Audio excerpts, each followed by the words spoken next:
everyone, and welcome to Political Forum. This is your chance to speak with people who are really making a difference inside the city of Chicago, whether it's government officials, whether it's legislative officials, whether it's just people in the community who are really involved in the community. Today, we have with the Chicago Teachers Union, Chris Geovanis. Chris, thank you so much for being on today's show. It's a real pleasure. Wonderful. So, okay, folks, so now if you have a question, comment, or concern for Chris, numbers at the bottom of the screen, 312-738-1060. That's 312-738-1060. Now, we are also online, besides watching us here on KNTV 21. You can go to knTV.org/hotline.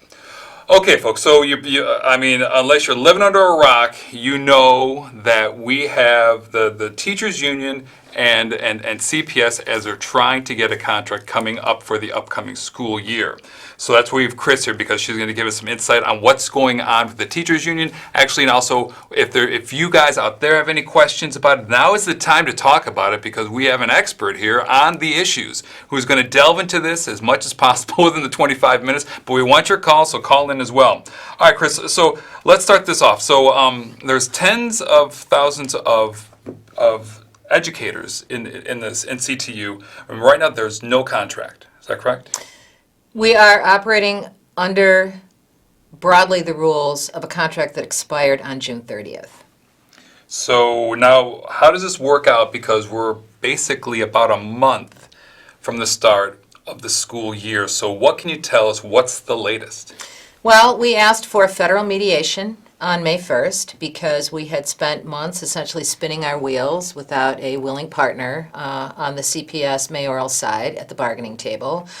On May 15th, we formally requested fact-finding, something that we're bound to do under state law, because teachers in Chicago public schools, paraprofessionals, and other frontline workers function under a different set of work rules than every other district in the state. And one of those work rules essentially requires that if we want to put a proposal to the rank and file about whether or not they're willing to strike in order to get a better contract over what management is offering, we have to jump through a series of administrative hoops to make that possible. So fact-finding was the second stage in that. We just finished up last week 2 days of hearings in front of the fact finder in the wake of briefs that we filed and that CPS filed. The fact finder should release his report to both parties on August 11th, and about 2 weeks later, if one party does not agree to the terms of that fact-finding report, then the report becomes public. We'll see where we're at the bargaining table. We hope that we'll actually get some reasonable counter-proposals from CPS and the mayor's office. That has not happened to date. We haven't even gotten a formal salary proposal, and every other demand that we've raised at the table for smaller class sizes, for adequate staffing in our school communities, for real dignity for frontline workers, and for real equity and justice for students and their families has been rejected out of hand at the bargaining table. So we'll see where we're at. Right. We'll talk to members about where we're at when they return to school. We're in communication with the rank and file all through the summer. They're keenly following where we're at in negotiations. And it's the rank and file that will make a determination if we have finally at least some reasonable proposals from CPS, whether we want to consider them or consider withholding our labor in order to try to get an agreement that works better for our students and their educators. So I believe it was late June, early July, Mayor Lightfoot came out and made a $300 million 5-year contract offer and said that this would increase pay 14% over the life of the contract. So what was that? Was that a proposal, or what do you? Well, it didn't come to us. Okay. They've never put a salary proposal or a benefits proposal on the table in negotiations. They sent it to the fact finder and they released it to the press. And they were really dishonest about the numbers that they represented. The fact of the matter is CPS unilaterally imposed almost a 1% increase in our health insurance in violation of our contract on January 1st. And in that so-called 14% raise over 5 years. They're also clawing back a half a point in increased healthcare costs. So I want to be very clear. Wages and benefits are one of a vast number of issues at the bargaining table. And even on that issue, the so-called raise that they offered us is really only 1.5% a year. That does not even keep pace with the inflation rate in Chicago, particularly when you consider skyrocketing housing costs, skyrocketing utility costs. I mean, it's essentially asking members to live with not just the pay freezes and furloughs that they've worked under for the last 8 years, but to accept that they're going to see their wages hurt even further for the next 5 years. That's not just wage stagnation, that's wage deflation, even as people's workloads are skyrocketing. And on top of that, to add insult to injury, on every other contract proposal that we put forward that would address huge class sizes, that would address the fact that we've got desperate shortages of school nurses, librarians, social workers, on the fact that we want to see the equity that our school communities were promised in the campaign made real in an enforceable compact in our schools. All of that has been rejected by management at the table. But those are the things that you're fighting for. That's what you're coming to the table with, saying that these are the resources. It's not only salary. Salary is one thing, but it's also a lot of other things that you guys want. We want a school nurse in every school. Yeah. We want a social worker in every school. Our students confront huge levels of trauma. And high levels of poverty and a whole host of obstacles that you don't find in a suburb like Winnetka or Kenilworth. The fact is that the state reformed its funding formula in 2017. We fought hard for that. We worked with legislators to increase the amount of income and the equity in that formula in terms of what CPS gets from the state every year. So today, CPS is pulling in $1 billion a year in additional revenue over what it was getting through state and other channels in 2015. Yet that funding is not ending up in our classrooms. None of it. Class sizes continue to rise. We have a greater shortage of school nurses, librarians, and social workers today than we had 6 years ago. Special education students continue to be underserved. Bilingual education continues to be shortchanged. We have paraprofessionals who work in our schools who make less than $32,000 a year. That's below what every statistic out there says you need to be able to support a parent and a child in a 2-bedroom apartment at a living wage. That's wrong. Because the mayor, when she was campaigning for the post, she was saying that not on my watch is there going to be a strike, and that she really wanted to work, obviously be fair to the teachers, but it comes down to the kids. But so publicly to the public persona, they're thinking, okay, this is going to work out. But what you're telling us is that behind the scenes, there is nothing going on. We're right now. A social justice union. We are bargaining for the common good. This is not just about wages and benefits. Although the dignity of our educators is a critical part of our agenda. Our working conditions are our students' living conditions. They both need to be better. But Lori Lightfoot essentially ran on the equity education platform, the call for the schools our students deserve, that is the fundamental tenet of the mission of this union.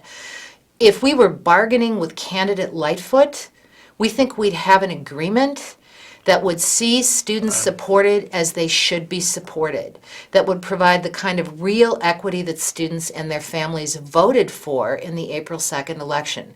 Instead, we're bargaining with Mayor Lightfoot, and Mayor Lightfoot's proposals, including her negotiating team, are unchanged from the previous mayor.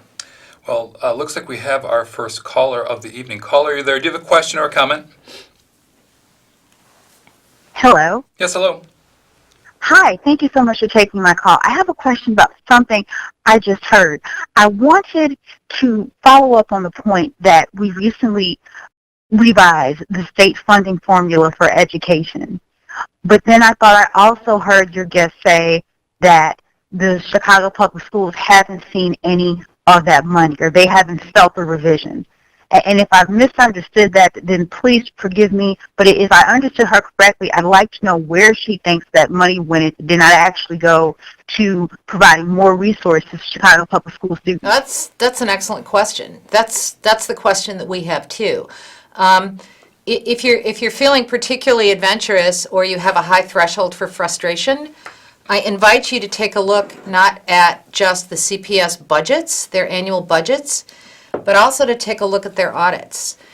We know that a considerable chunk of change goes to service their debt, but we also know that based on our own calculations, the income that they ought to have that's available to actually invest in classroom needs is about $1 billion a year.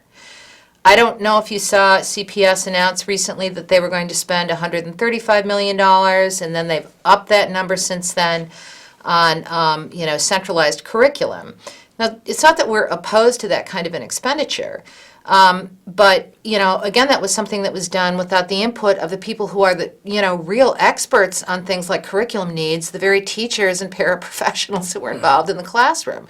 So that's a contract that CPS just unilaterally decided to hand out without any cooperation or consultation with the experts in the field. I can tell you that they've spent conservatively $1 billion in recent years, conservatively, on just 2 contracts with Aramark and Sodexo, companies that are responsible for the cleanliness or lack thereof in our schools. Today we were down at CPS headquarters for the monthly board meeting, the second time Lori Lightfoot's new board has met, and we were there to join SEIU Local 73, who represents many of the SECA workers. It's paraprofessionals who work directly with children, special needs children, and other frontline workers, and including janitorial staff. And they are telling people that they are coming out of their own pockets to buy the cleaning supplies that Aramark is not providing. So we think there's a huge problem with accountability, with fiscal accountability, with fiscal breaks, with public oversight in the entire CPS budgeting system. We'd like to know where they're spending that money too, because they are absolutely not spending it on the classrooms. If they were spending it on the classrooms, we'd have a nurse in every school. Instead, for over 500 neighborhood public schools that CPS runs directly, we've got barely a nurse for every 5 schools. We have a huge shortage of social workers in a school system where we have a high level of poverty and a high level of trauma that our students come into school with. The recommended ratio is 1 social worker for 250 students, and for students with high trauma rates, 1 social worker for 50 students. We have more like 1 social worker for 1,200 students. We have a huge crisis when it comes to school libraries and librarians. We started out in 2010 with over 400 school librarians maintaining school libraries, sometimes out of their own pockets, but librarians in schools. Today we have less than 150. 3/4 of our schools have no librarians.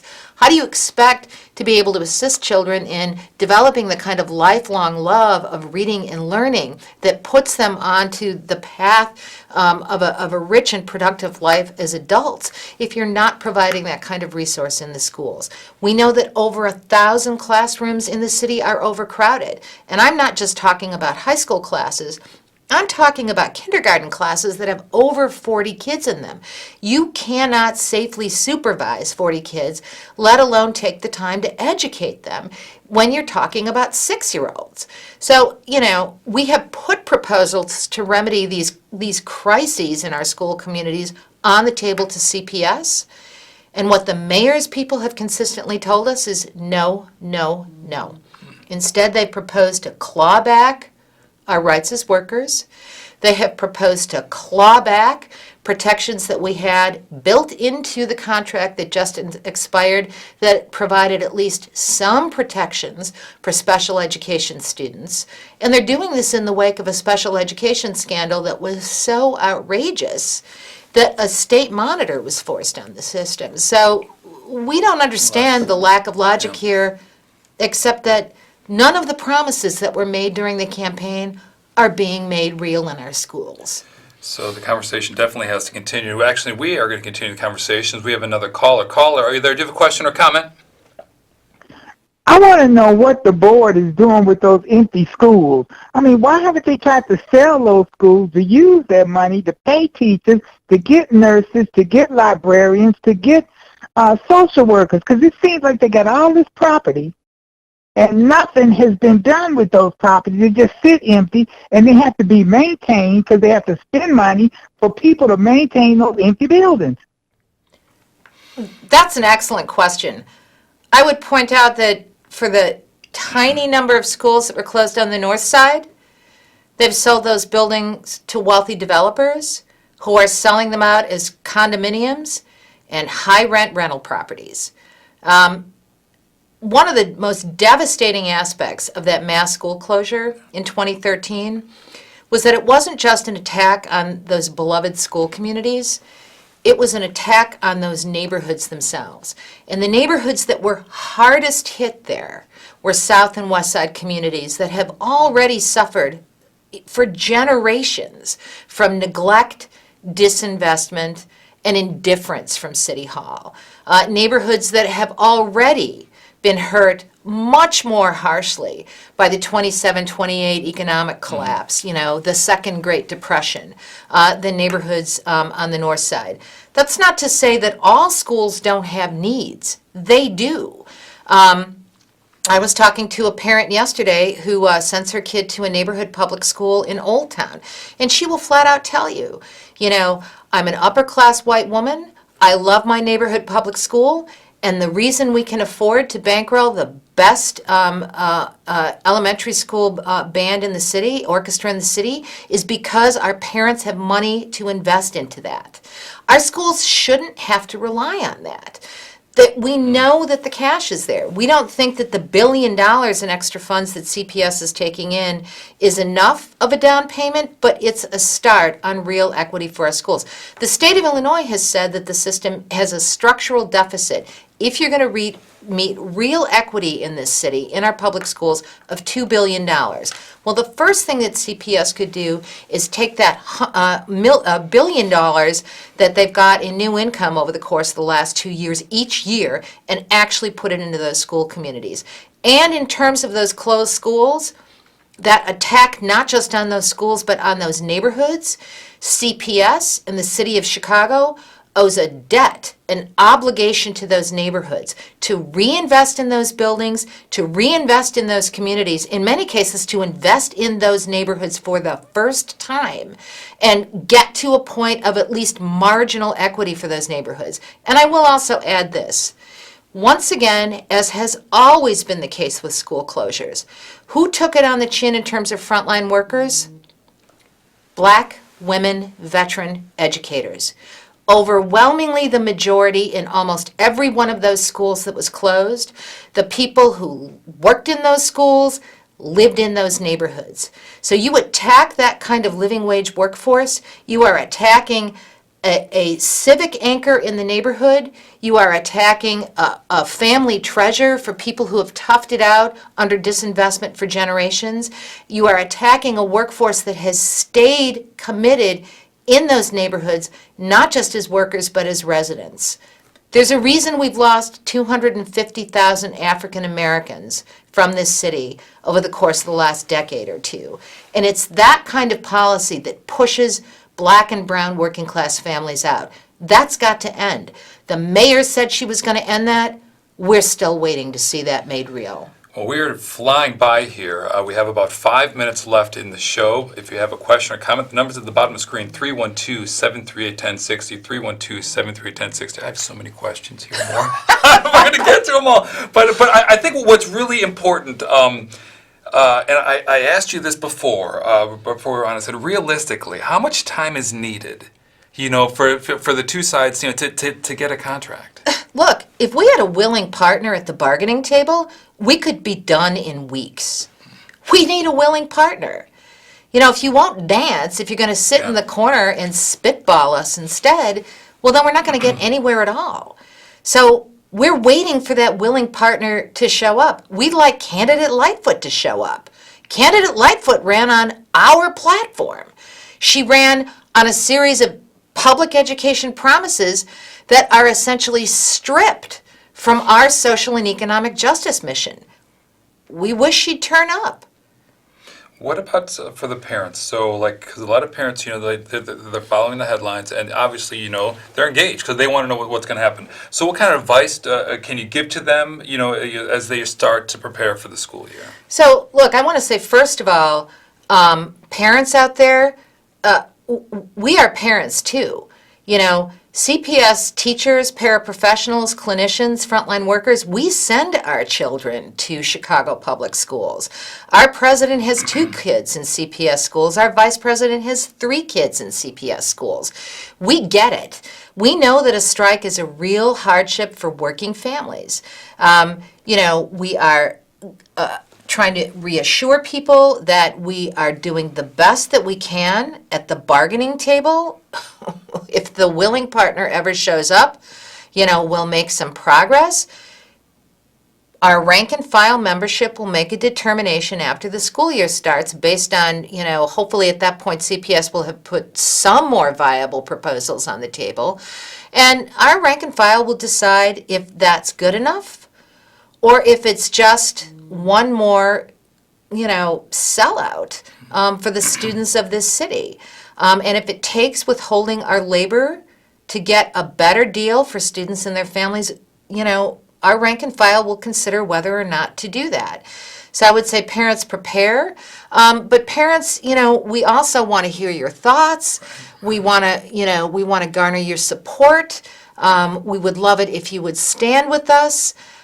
We have a series of town halls and public meetings that we're planning for later in August and in September, so keep an eye on our website, ctulocal1.org. That's CTULOCAL, the number 1.org.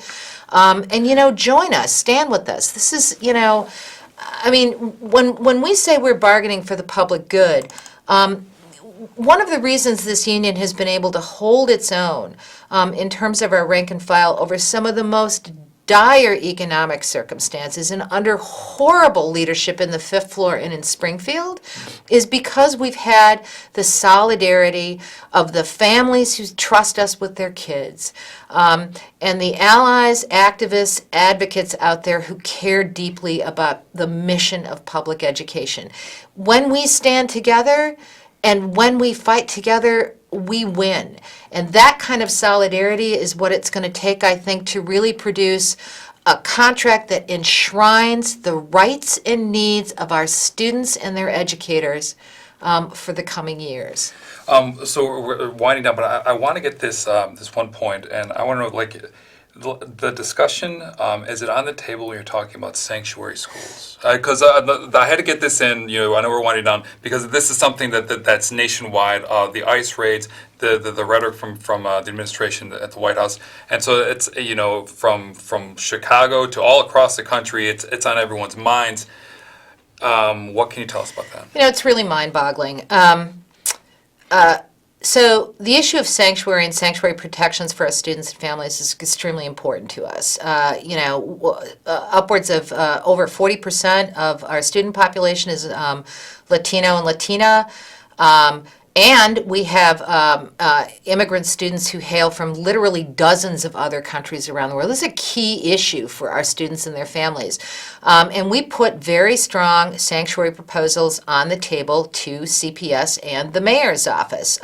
We struck 3 times against 3 different sets of charter operators in the last year on issues that included exactly that, real contract embedded protections, sanctuary protections for students and families. And, CPS, it's one of the few proposals where they provided a counter proposal. And for something that would cost them nothing, virtually nothing, even on that sanctuary proposal, they can't meet us. So, again, if we had a willing partner at the table, we'd be there. We have the exact same bargaining team at the table today that Rahm Emanuel used for 8 years. So meet the new boss, looking very much like the old boss, and the fact that we can't even come to agreement on sanctuary, that's a strikeable issue. That's not negotiable. We have demands for bilingual education in English language services. We have demands for special education supports for students. We have demands for trauma supports and wraparound services for students, for continuing education support. I mean, we have a host of demands that are designed to give our kids the kind of public education that this district can afford. It can't afford it, and our students deserve. And if it takes withholding our labor to get there for our students and the educators and support staff that care for them in those schools, it could be on the horizon. Okay, so I love asking this question, all right? 30 seconds, most important thing you want to get across to the viewers. Solidarity is so critical. I mean, you know, our school communities are not just teachers. They're not just paraprofessionals. They're not just school clerks. They're not just students. They're the families who entrust school workers with the care of their students and the education of their students. They're the people in the surrounding neighborhoods that you know, really serve as a source of support to our schools. We're all taxpayers in this. Unfortunately, folks down the lower end of the wage scale tend to pay more proportionally than the rich folks. We think rich folks could pay more into the system because, darn it, they can afford it, and it's the right thing to do. But if we stand together, if we come together, if we meet this summer and we meet this fall, and we truly work as one big, solidarity, one big expression of solidarity, we can really get the mayor to right the course here and do what's right by our students, their educators, our families, and our neighborhoods who rely on the schools that are anchors in those communities. It's time. It's time. All right, folks, so now I'm going to show ways to get a hold of the Chicago Teachers Union right here on their website, ctulocal1.org. That's ctulocal1.org. This is the page you can contact them. You can go to their homepage and learn a lot. As Chris was mentioning, you can learn a lot about what's going on.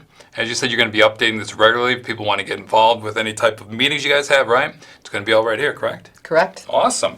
All right, well, hey, thank you so much for thank being you on. for having me. I really appreciate it. It was a great show, very informative show, and hopefully it's informative for all of you. So I want to thank our callers for calling in. I want to thank our viewers for watching. This has been a Political Forum, and until we see, we'll just see you next week, guys. All right, have a good one. Bye-bye. Take care.